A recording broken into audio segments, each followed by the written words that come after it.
This is the Collector Car Podcast, the home for the auto enthusiast. Join Greg Stanley as he applies over 25 years of insights and analytical experience to the collector car market. He will interview the experts and throw in some fun stuff as well. All right, welcome to the Collector Car Podcast. We're talking about Amelia today, and we have a return guest, Jake O'Gorman. Jake, how you doing today? Hi, Greg. Good to be here. Thanks for having me. Yeah, thanks for coming back. This is we're getting close to Amelia. We're about a week away by the time that this posts, and there's a lot of cool, great cars. Now, for my listeners, if you're looking for some of the newer cars, wait till next week. I have Philip Richter on talking about some of those newer cars. So this is going to be some more of the old school cars with a couple new cars thrown in there. So Jake, yeah, let's talk about this. So what's the schedule? Let's see. We're the auction's on Saturday, correct?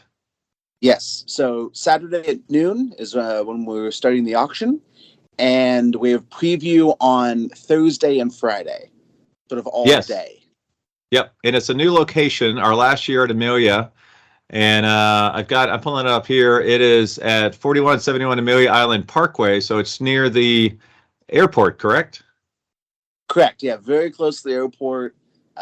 In a kind of a treed area, and actually, I got a video yesterday of what the tent's going to look like, and it's very impressive. It's massive, clear span tenting. Everything has decking and floor under it. It's going to be a different look for Amelia, but I think it's gonna be really cool when it's all said and done. Yeah, I'm excited about it. I can't wait to get down there and check it all out. I know it's quite the operation to get these things set up, no matter where it is, and our team does an incredible job.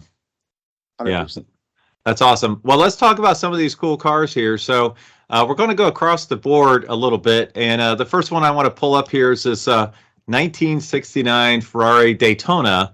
Actually, really, it's called a 365 GTB4. This is such an iconic car. I don't know your thoughts on this. The estimate is 550 to 650.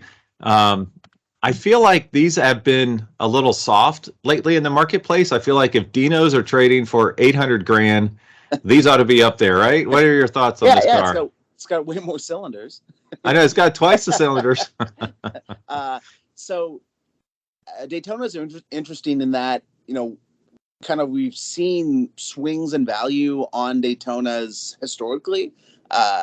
They kind of, at one point they were trading closer to $1 million for just a normal car, and then back down around, 500, 600, 700 grand. So it's I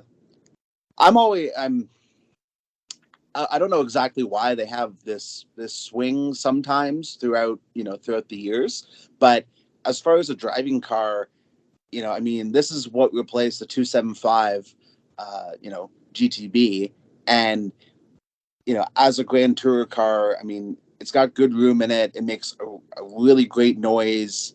Front engine naturally aspirated V12. They're a cool car, and I hate to use the cliche poster car, but it is that of the early 70s. This one being a 69, right? First year, but I like them once when I have the opportunity to drive them, like I did this car. They like to go fast. It's not a car to kind of putt around town. Right. And this one's a beautiful black on black. It's from a well-known collection exhibited at the 1969 Canadian Automobile Show. So that's pretty cool. And it has a plexiglass nose as well as air conditioning. So it seems like a pretty cool one. I just thought, I just think in general, with the prices of Dinos, these are undervalued. I think I picked it for one of my bull market lists for 2023. So I am curious to see what this one sells for. I know we had one at, there's a couple that have sold recently up higher in the 750 range. So I'm really curious to see what this one does. All right, the next one goes to kind of the next gen here. This is a big boy toy here. This is the Jaguar XJR 15, 1991. This thing's really kind of nuts. This is a car I didn't know existed till a couple years ago. It's only 27 of them built. Basically a Group C prototype race car for the street, right? Mm-hmm. Yeah. Yes, and it's pretty cool that this was sort of the seeing the evolution that this particular car was trying to bring into Jaguar, obviously it ended up going that route, and the designer of this went on to McLaren, right? Right. I Yep. believe, right, like shortly after. Oh yeah, Peter Stevens. Yep. Yep. Yeah.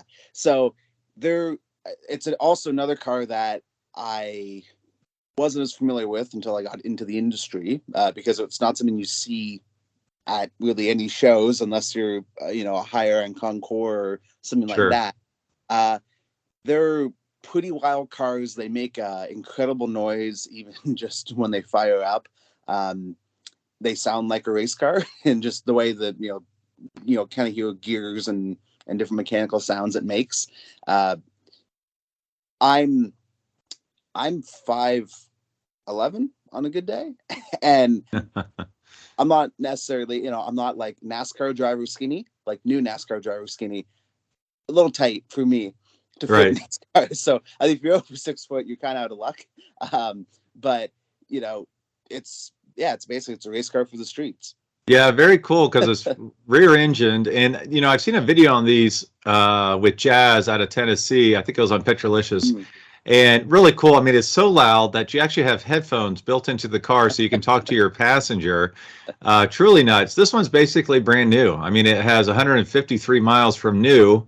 Estimate on this one's 1.2 to 1.5. I want to say the last one that sold was right around the 1.3, 1.4. So that seems dead on from an evaluation standpoint. So this thing looks really nuts. I believe this will be truly intimidating for the first time you sit in this thing and try to fire it up. But I would love to have a shot at it. So very 100%. cool car. All right, now the next three cars I picked are right up your alleyway. It's a 1929, 1930, 1931 cars. The first one's a 1929 Rolls-Royce Phantom Derby Speedster. Do I have the right? Oh, I got Yep. the wrong picture here. Oh, yeah, I got it right. Okay. Yep. This is a really cool car. I also want you to talk a little bit about the next one's the Cadillac V16, which was revolutionary in 1930. And then we have a stellar Duesenberg from 1931. So they're all, well, the first two are basically the same estimates, low 1 millions. But then the Duesenberg goes kind of nuts from a valuation standpoint. So tell us a little bit about this first one, the Rolls-Royce Phantom. Yeah. So this Rolls-Royce Phantom, it's one of the U.S. built, Brewster Carriage Company built Rolls-Royces that was pretty much assembled everything in the U.S. So even though it's a Rolls-Royce, it was built in America. So left-hand drive, center shift, transmission, and they were really going for a really sporty look. And this is 29. So it was kind of at the height of that, the roaring 20s, right before the crash. Right. And so what they did on these is pretty wild bodywork with those cut doors, kind of like scallop shaped doors. They raised the fenders up in the back to kind of make it most speedster-ish, and just gave it a really intimidating look, especially in black. And this car, it's really well known about. It was originally owned by Maxwell House Coffee family, like delivered new. And what's pretty cool about these Rolls too is you have these records back to who took delivery of it, and this also survived, all the way through till today with its, all its matching pieces. It was never Wow. blown apart. Or what happened a lot is cars would be swapped bodies. So this is a Phantom 1 chassis, and when the Phantom 2 came out, shortly after this was built, what they would have done is to upgrade your car, you would take the body off and put it on the new chassis, because it's Right. just a newer, better chassis. So that never happened to this car. So it's as it was, its whole life. Okay. Yeah. Yeah. It's very cool. It's very beautiful. Like you said, sinister looking for sure. All right. The Very next cool. one's the V16 1930. Now, this would be the first year of the V16 Cadillac, correct? Yep. Yeah. 30. Yeah. 31. And that was kind 31. of the, Okay. All right, so we got the 1930. Or This one's 30. Yeah. okay. Yeah, 1930 estimates 1.1 to 1.5. This one seems very special. It's in the same family from 1933 to 2014. Wow. And it Mhm. looks like it has this original engine and coachwork. So tell us a little bit about this car. Yeah, so I was fortunate enough to touch this car back when we actually sold it for Mr. Moore uh, uh, several years ago now. I want to say they believe it was 2014 or 15. Yep. We sold the A to Z collection in Hershey, and this car was, the highlight of that collection. So this car is special because it's, as he said, Moore Jr., John Jr., that it's one of the only colors it ever did. And I think it's pretty cool that he drove this car to college. Mm, Yeah, and that it had been in the family since 33. So wow. it's pretty cool that it survived. It was never, hot rodded or cut up or, sent to the scrap drive during Right. Second War. Uh, it's pretty cool that way. And he didn't really show the car, so it's not something that's been on the concourse circuit, where it's really known about. He didn't really show it, and to my knowledge, the current custodian who's selling it, he didn't exhibit it much at all either. So it's kind of a fresh thing, at least to the concourse circuit. Yes, it was restored in the 90s, so there'll probably be some things you'll want to be freshened up, but it's a super great good thing because, again, it's all its original parts, except I think for a mascot and side mirrors, because they just crumbled the metal. But everything Right. else is as it was, which, again, pretty cool. Some of these cars had V16 Roadsters. The body, the main Roadster body, it's the same as a V8. And well, a V8's 100 and a quarter, let's say. Right. Well, you put that on a V16 chassis and suddenly you have $1 million car. So Right. Right. It's a special thing. It's a special thing that, that this one's pure. It's not one that's been swapped around or messed with. Sure. Okay. Well, the next one is extremely special. So this is the 1931. So we went from 29 to 30. Now we're at 31. So this is the Duesenberg Model J disappearing top convertible coupe by Murphy. Estimate on this one is $3.85 to $4.5 million. Again, this one seems like it has all the original stuff on it. It's in some Hollywood films. And if you would talk to the rarity of this, because I know, like, you can have an $800,000 Duesenberg and you can have a $5 million Duesenberg. What sets this one apart from the others? I know the disappearing top's a pretty big deal. Definitely. So as far as I want to say, in terms of production, like, they made more than like 3. Disappearing top as a more production body from Murphy. It's high up there in the valuation compared to obviously a custom one-off thing is gonna bring more money, but this disappearing top coachwork, extremely popular, especially with collectors. Just the lines on it are gorgeous, where the top's completely hidden, has just that very small slanted windshield on it, and you have this clear line all the way back from the hood, kind of straight, back to the top of the rear trunk lid, and it curves down. So in terms of beauty, I really like these cars. It's really pretty. I mean, if you look at this compared to just the Cadillac being a roadster, the Cadillac looks just older, being Right. has a top that kind of sits on top of the body. It's a little more upright, or this one looks just a little bit lower and longer with that disappearing top and the rigged windshield. Yeah, this thing's really cool. So I know the coachwork adds a lot of value to the car, or it can. So which all right, I'm going to put you on the spot here. Which is worth more? A exact same car, non-disappearing top, but with a Murphy body, or a disappearing top with a not as beautiful body? So that's so it's with these, it really comes down to how it looks, Okay. body, just how the body looks. Because we sold a disappearing top Rolston, which in Monterey this last year, that they only built one of them, and the car was when it was new, when it was 2-3 years old, the body was switched from a supercharged chassis to a regular chassis because the owner didn't like the supercharger. It was too much maintenance and gave her problems. Right. So it was a one-off Rolston body, disappearing top. You could argue it's not as popular because they only made one, so there was only one out there to circle.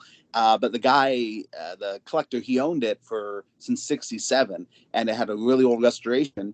It could be restored again, and that sold for $4.8 million. Oh, wow. Yeah. And it was a 1960s restoration, but a one-off body. So yeah, it definitely comes down to like the body and the look, because there's even some English coach builders that have put bodies on American cars that look really good, and some that maybe don't look as Sure. sporty. Yeah. It comes down to which is the most attractive. Okay. Yeah. Okay. It's just what's pretty. What's pretty. All right. Well, we got interesting here. We don't typically have two SL Mercedes in one auction, and this one we do. So it's pretty interesting to compare these two. One's a 1958, estimates 1.3 to 1.6. It's got pretty cool colors, kind of like a dark blue with gray interior. And then the second one's a 1963, one of the last ones built, 1.6 to 1.8 million. Now that's the alloy block with disc brakes. How would you compare these two, and which one would you prefer? Definitely. So I originally, when I first saw photos of this yellow car, of the yellow Mercedes, I wasn't as excited about it. But once I saw the professional photography and the like tobacco interior and the brown top and the story of it too, that same guy owned it forever. It's passed through a bunch of well-known collectors' hands. It's definitely grown on me. I'd say I like, honestly, for rally and touring, these are fantastic cars. I drove one on this little trip we did to Hershey this last year, and just put gas in it and checked the oil. That was it. They just work for being a car from designed in the 50s and to early 60s. They're fantastic. I'd like the Skip Barber car, the blue one, just as I wouldn't feel as bad taking it on a big rally and getting maybe a stone chip or so in it, simply because its restoration's mellowed, being from early 2000s restoration, compared to the fresher restoration on the alloy block car. Yeah, and the disc brakes and alloy blocks is a pretty big deal, right, for these cars as far as valuation, drivability. 100%. And they're from what's interesting, that I believe it was the Cushaway car that we sold that had 300,000 miles on it. And I've heard before that alloy blocks are they're fragile, or like you can't rally them, or da da da. Well, that Cushaway car had an alloy block in it, and it just comes down to service. As long as it's maintained, fluids are flushed, they're great. And yeah, from a valuation standpoint, alloy block and disc brakes, they're significant value adds for those cars, and you can see that in the estimates. Yeah, and these estimates exactly. I think the highest estimate on the blue car was 1.6, whereas I think the other one started there. So, all right, cool. Well, I just have a few more cars here. I got three that I definitely want to cover. So one of them is this Thunderbird. So now, if you've listened to my podcast, I know the listeners will know, I've often said Thunderbirds have been pretty soft lately, mostly because if that was like your pinnacle car for your collection, you're probably selling it right now, just as the demographics change and people age out of their collections. But I've seen a couple really hit the bell. We had that car with the dual quads at Scottsdale that went pretty significantly above the high estimate, and that, like this car, was black with red interior, correct? Yes. And this one seems like to be the one to have. This is the F code, factory supercharged, right? Yes, 100%. Factory supercharged, factory 3-speed manual with overdrive, and delivered in these colors. The black red with a black hard top, California car, no soft top. So Right, right. maybe it's a lightness thing. I'm not sure, but no, super cool car. Again, to your point, usually Thunderbirds, yeah, that is, more coming up than maybe, are being bought in terms Right. of like a standard automatic, 312, just, kind of a normal car. And normally, they'll have, wire wheels or be in a color like a pink or white or red, something like that. This car, I love it. It's very sinister looking with, black with the, steel wheels with the small hubcaps on it and black wall Yep. tires. I really like that. And yeah, being an F-Bird, it's a rare thing. And, these were reported to make from factory 300 horsepower, but, according to, publications at the time, they were closer to 400, which is pretty wild in a 19, it's a muscle car from 57, basically. Right. Yeah. Yeah. It will be interesting to see because I forgot the estimate. It was something like 125 to 150 on the other one, which was not an F code, right? It was like an E code or something. Yeah. And it hit like 175. Now I know my understanding, it was a very nice restoration. Beautiful car. Yeah. And so this one, the estimate, I think, was 175 to 225. So I'll be really curious to see what this one does, considering the rarity of it. Mm-hmm. And I Yeah, think very cool. the look of it too, right? Yeah, the look of it's cool. There's a couple cars I'm just going to skip over here real quick just for time's sakes, but we do have a nice Ferrari chairs and flares. Do you like the chairs and flares, or do you want just the flares or just the chairs? What's your preference on these? So, I was saying I have had a chance to drive these before. I'd say, from me driving one around, I couldn't tell the difference, but I do like the look of it, with those Daytona inserts. I think Yeah, I do like that. It's I like that contrast it gives it, and the flares are it's fun. I mean, I like those. I like the body on these. These, if you have a chance to put some miles on them, they're really wonderful handling cars. And whereas the a Daytona of similar vintage is going to be heavy at low speeds and kind of just want to be a fast GT touring like high speed car. This it's a ton of fun to get up to speed and then nimble going around corners. Right. We had one of these at an online sale back during COVID back in 2020, and we were able to put some miles on it around here. Of course, the roads are quiet, and yeah, they're fantastic handling cars. So it's a lot of fun to drive, between the speed limits and up to it. Whereas a Daytona, more fun to drive over. Right. Yeah. Okay. Yeah, they're beautiful cars as well. Very, very beautiful cars. All right, two more. These are our big cars for the auction, so I have to talk about these. The first one is the 2010 Pagani Zonda R Revolution specification. I almost said Roadster here. This thing is absolutely nuts. 4.8 to 6.8 million dollars. A fifth of just 10 R examples. Now, I know a lot of times Pagani will buy these things back, right? They don't want them out on the open market like this. Do you think this is going to go nuts? I mean, what's your thoughts on this car? Well, I think this is part of that, next generation of car collector that, they're maybe not paying as much attention to the stuff, the traditional, 50s Ferraris or, Duesenbergs and stuff like that, where they see their value in that is in these, extremely limited production kind of homologation or race cars, and Right.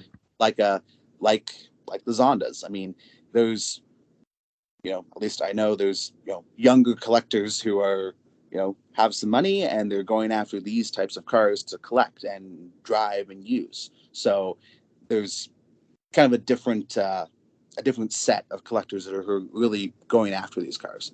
Yeah. Yeah. It's really wicked. Look a little more out there. I found a dark blue Zonda. I think it was at Monterey, but it was just absolutely stunning. This one's definitely over the top. 780 horsepower, CLK GTR drive, 6-liter V12 by AMG. So it's a monster. I can't wait to hear it up. I'm hoping that we rev this as it's pulling up onto the stage there. That would be really, really awesome.